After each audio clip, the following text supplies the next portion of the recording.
grasp the connection between the two issues of certainty and happiness, or putting it negatively, between skepticism and malevolence.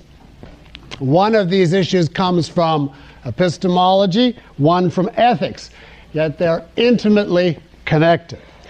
I first noticed the relationship between these topics when I was organizing my present book on objectivism, trying to work out the exact proper logical structure of the great number of topics that are included.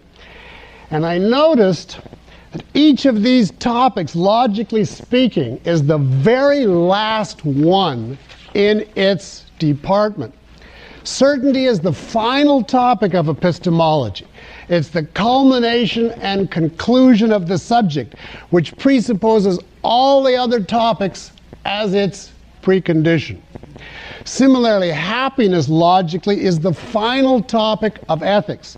It's the culmination of the field, which presupposes that all the virtues and other values have already been covered. Both these issues, in short, are summations. They are like indicators or pointers telling us what the previous philosophizing adds up to. So it's hardly surprising that within a philosophy, the two pointers point in the same direction, whether it be positive or negative.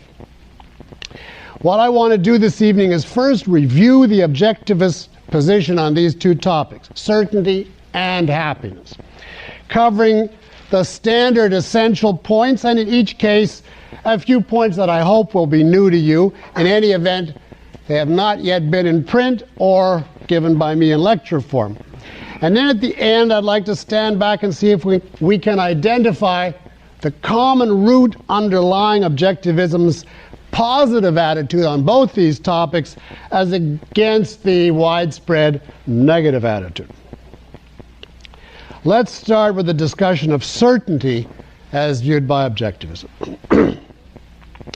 Now I'm going to, because I have to, take for granted here the bulk of the objectivist epistemology, including your knowledge that logic is necessary and that certainty is contextual. I want to plunge in tonight with the issue of why the concept of certain comes up to begin with. If the mind were capable of only two states, knowledge and ignorance, then there would be only two verdicts to define an idea's epistemological status: validated or unknown. In fact, however, inherent in the mind's need of logic is a third intermediate status, which applies for an interval of time to certain complex higher-level conclusions. In these cases, the validation of the idea is a protracted, drawn-out, gradual process. A process of accumulating evidence step by step until in the end, the idea is seen to qualify as true or false. In regard to such ideas, not all ideas, but this specific category of ideas, one moves from ignorance to knowledge through a continuum of transitional cognitive states. And the main divisions of this continuum, of course, are identified by three concepts: possible, probable, certain. The first range of the continuum is covered by possible. Now, you know the standard objectivist doctrine, I'm sure, on this point. A conclusion is possible if there is some but not much evidence in favor of it, and nothing known that contradicts it. Now, this last condition is obviously required. A conclusion that contradicts known facts is false. But that is not by itself sufficient to support a verdict of possible. There are countless gratuitous claims in regard to which one cannot cite any contradictory fact because they are inherently detached from facts, such as the claim that there's a convention of gremlins at the back of the room. But the fact that you can't cite any contradictory fact does not confer on such claims any cognitive status. For an idea to qualify as possible, there must be a certain amount of evidence that positively supports it.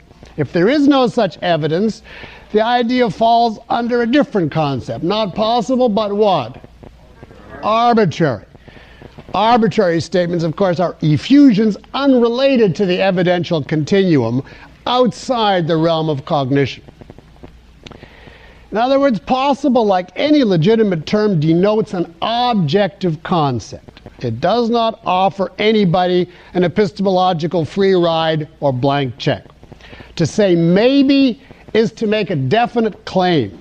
It's to assert a given idea's positive relationship to the evidential continuum. And like any other cognitive claim, this must be objectively demonstrated in any particular case. Now that's pretty, I think, clear-cut objectivist doctrine. I want to go a step further now.